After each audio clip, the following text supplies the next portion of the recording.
गायक अभिनेता दिलजीत दोसांझने पंतप्रधान नरेंद्र मोदी यांची भेट घेतली। प्रतिभा आणि परंपरेचे मिश्रण पंतप्रधान नरेंद्र मोदींनी दिलजीत दोसांझचे कौतुक केले।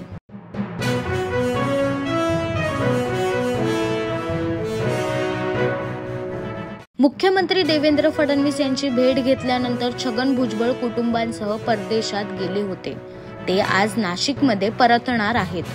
काय भूमिका घेणार?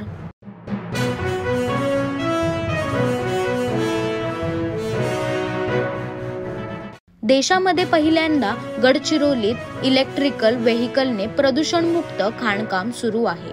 मुख्यमंत्री देवेंद्र फडणवीस यांचं वक्तव्य।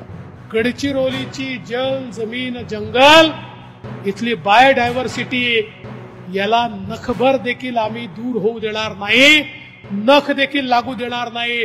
आणि म्हणूनच आज या ठिकाणी ज्यावेळी संपूर्ण खाणकाम इलेक्ट्रिक व्हेकलनी होत आहे, मला याचा अतिशय मनापासून आनंद आहे।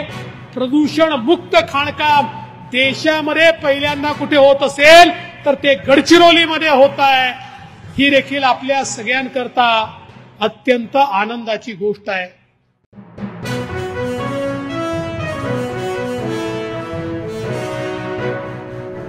मोठ्या आकाला वाचवण्यासाठी लहान आकाचा एन्काउंटर देखील होऊ शकतो।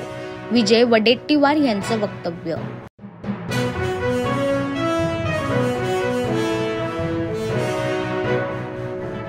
राज्यातील कायदा सुव्यवस्था अबाधित राखण्यासाठी अहोरात्र कार्यरत महाराष्ट्र पोलीस दलातील सर्व अधिकारी कर्मचारी यांना महाराष्ट्र पोलीस दल वर्धापन दिनाच्या लोकनिर्धार न्यूज चॅनल कडून शुभेच्छा।